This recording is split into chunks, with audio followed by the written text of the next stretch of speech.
Hello, আসসালামু আলাইকুম। My another new blog. আপনারা সবাই কেমন আছেন? আশা করি সবাই ভালো আছেন। আলহামদুলিল্লাহ, আল্লাহর রহমতে আমিও ভালো আছি। চলুন আমার ভিডিওটা দেখা যাক কী কী আছে। ফার্স্টে তো দেখছেন আমার ছোটো ভাই, সে আমাকে ভিডিও করতে দিচ্ছে না, সে আসি বসে আছে। আচ্ছা যাই হোক, এবার রান্নার জন্য প্রস্তুতি নিলাম। এখানে মাংস বসাই দিছি ধুয়ে টুয়ে, তারপর আপনার পাশে আলু ধুয়ে নিছি। আসলে আমাদের ফ্যামিলি সবাই আলু খেতে ভালোবাসে, দেন আমিও আলু খেতে অনেক ভালোবাসি। তো আলু আফুরকে আমি কুইটে দিছি, তারপরে কুটে দেওয়ার পরে এরকম আফু মাংসের সাথে আলু দিয়ে রান্না করতেছে। পাশে ভাত বসে দিছে, ভাতে ব্লক চলেছে, ব্লক চলে না, অলরেডি হয়েও গেছে।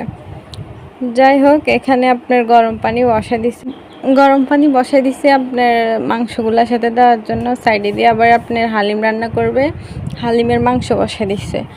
তো এগুলো আসলে বিকেলের নাস্তার জন্য হালিমে বসাইছে, সবাই হালিম দিয়ে পরোটা দিয়ে খাবে।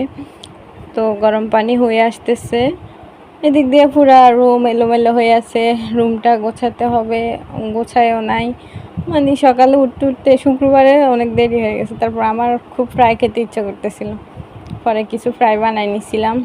নেওয়ার পরে এগুলো ভালো হচ্ছে না না তারপরে মাংস মনে হচ্ছিল কম হবে, পরে আরেকটু হালিমের মাংস নিয়ে নিলাম যাতে মজা। মাংসগুলোরে ফার্স্টে কাইটা নিচ্ছি, কাইটা নিয়ে একটু ধুয়ে নিচ্ছি। পাশে পেঁয়াজ কুচি করতেছি, পেঁয়াজও দিব আরও। পরে এদিক দিয়ে দুপুরে সেমাই রান্না করছে আব্বু, সেমাই খেতে বলছিল, শুক্রবার তো আজকে। পরে সেমাইগুলা রান্না করে নিল আম্মু। রান্না করে নেওয়ার পরে এখন কালারটা এত সুন্দর আসছে, আমি একটু নিলাম আমার জন্য, খাই দেখি কেমন হয়েছে। পরে দেখি মাশাল্লাহ আমার সেমাইগুলো অনেক মজা হয়েছে। মানে মজা বলতে অনেক মজা, সেমাই আসলে আমি খাই না বুঝছেন, পরে এগুলা দেখে ভালো লাগছে। আর এই সেমাইগুলো খাই, এটা ভালো লাগে। পাশে এখান দিয়ে আবার মাছ রান্না করছে আব্বুর জন্য, আব্বু মাংস কম খায়, মাছ খাবে, মাছ বাপাজে করছে। তারপর আব্বু আসার সময় নাকি দেখতেছে দই, শুক্রবারে নামাজ পড়ে বের হয়েছে, বলে দই এলা যাইতেছে, পরে একটা দই আনছে। তারপর আমার একটা ফ্রেন্ড আমার জন্য অনেক আম পাঠাইছে।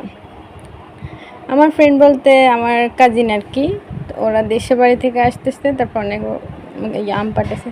তারপর আমার বার্গার খেতে ইচ্ছে করতেছে, একটা বার্গার অর্ডার দিয়ে দিলাম বাপা থেকে আমার ভাইকে দিয়ে, পরে আমার জন্য একটা বার্গার নিয়ে আসে। আসলে ভাই থাকা ভাগ্যের ব্যাপার, আল্লাহর রহমত মনে হয়।